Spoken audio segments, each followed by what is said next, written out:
नमस्कार, मी संयोगिता आणि द महाराष्ट्र न्यूजमध्ये आपलं स्वागत. आदर्श विद्यालय आंबोली येथील मुख्याध्यापक श्री शंकर बाबूराव शिंदे यांनी सन 1994 ते 2026 या तब्बल 32 वर्षांच्या प्रदीर्घ समर्पित आणि आदर्श शैक्षणिक सेवेनंतर सेवापूर्ती केली. त्यांच्या गौरवशाली सेवेला मानवंदना देण्यासाठी आयोजित करण्यात आलेल्या सेवापूर्ती सन्मान सोहळा अत्यंत उत्साहपूर्ण, भावनिक आणि प्रेरणादायी वातावरणात संपन्न झाला. कार्यक्रमास प्रमुख पाहुणे म्हणून अरुण शेठ चांभारे उपस्थित होते, तर अध्यक्षस्थानी समीर सुपे यांनी स्थान भूषवलं. यावेळी शिवाजीदादा शिंदे, जयसिंगराव भोगाडे, सुरेशभाऊ शिंदे, दिलीपराव मिदगे, श्रीमती प्रिया पवार, डॉक्टर संजय शिंदे, बाळासाहेब शिंदे, गणपत शेठ मेंढरे, रामशेठ शिंदे, माजी मुख्याध्यापक उत्तम पोटवडे यांच्यासह आजी माजी विद्यार्थी, पालक, ग्रामस्थ व इतर शाळेतील मुख्याध्यापक, शिक्षक, विविध क्षेत्रातील मान्यवर मोठ्या संख्येने उपस्थित होते. श्री शंकर शिंदे यांनी आपल्या सेवा काळात विद्यार्थ्यांमध्ये ज्ञानाबरोबरच आत्मविश्वास, शिस्त, संस्कार, जिद्द आणि राष्ट्रप्रेमाची मूल्ये रुजवण्याचं कार्य केलं.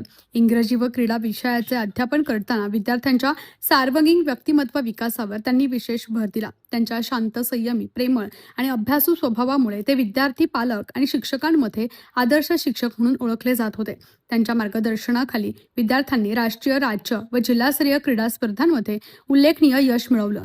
तसेच नवनाथ आबाजी सावंत, अरुण भागुजी सावंत, निलेश शांताराम सावंत, संदेश खंडागळे, तानाजी रोकडे, शारदा शिंदे आणि आरती खुटवळ, राम सावंत, कांचन सावंत, उंच उडी राष्ट्रीय स्तरावर दुसरा नंबर शिवानी बच्चे, कोमल सावंत, चित्रा सावंत, सुलेचना शिंदे यांची पोलीस दलात निवड झाली. तर पल्लवी जुन्नरकर, डॉक्टर प्रज्वल खंडागळे, कृषी अधिकारी प्रवीण शिंदे, मंत्रालय, Dhananjay Satkar, income tax, Adesh Shinde, CA, Yogesh Dnyandev Shinde, Fergusson college प्राध्यापक, तर अमित कोकणे व अमर शिंदे यांनी भारतीय नौदलात नेव्ही स्थान मिळवून शाळेचं नाव उज्ज्वल केलं.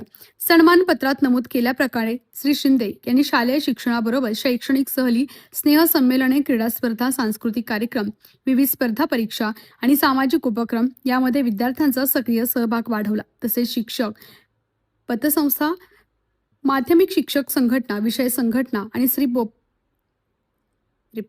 श्री बापदेव ग्रामीण पतसंस्था यासारख्या संस्थांमधूनही त्यांनी उल्लेखनीय योगदान दिलं. खेड तालुका क्रीडा संघाचे उपाध्यक्ष म्हणूनही ते कार्यरत राहिले. कार्यक्रमादरम्यान श्रीमती प्रिया पवार यांच्या वतीनं विद्यार्थ्यांना पावसाळी रेनकोटचं वाटप करण्यात आलं. तसेच कॅबिनेट मंत्री चंद्रकांत दादा पाटील यांच्या माध्यमातून विद्यार्थ्यांसाठी शालेय बस उपलब्ध करून देण्यात आल्याची माहिती प्रिया पवार यांनी दिली. कार्यक्रमातील सर्व मान्यवरांचं अजित खंडागळे यांनी पारंपरिक फेटे बांधून स्वागत केलं. कार्यक्रमाचे प्रभावी सूत्रसंचालन विजय खंडागळे व आदलिंगे सर यांनी केलं. आजी माजी विद्यार्थ्यांनी आपल्या मनोगतातून श्री शंकर शिंदे यांच्या शैक्षणिक कार्याचा गौरव करत त्यांच्या मार्गदर्शनामुळे आयुष्यात मिळालेल्या यशाबद्दल कृतज्ञता व्यक्त केली. तयार करत असताना त्या मूर्तिकाराला त्या मूर्तीवरती पहिले घाव घालावे लागतात. त्यावेळेस कुठे जाऊन एक सुंदर मूर्ती तयार होते. कोणतीही मूर्ती तुम्ही तयार करायची असेल तर त्या शिल्पकाराला पहिले त्याच्यावरती घाव घालावा लागतो. तसंच शिंदे सरांनी इथून बाहेर गेलेल्या अनेक विद्यार्थी असतील, आज ते खूप उच्च पातळीवरती गेलेले, जिल्हा स्तर असेल, विभाग स्तर असेल, यापर्यंत या शाळेतले विद्यार्थी गेलेले आणि ते फक्त शिंदे सरांमुळे.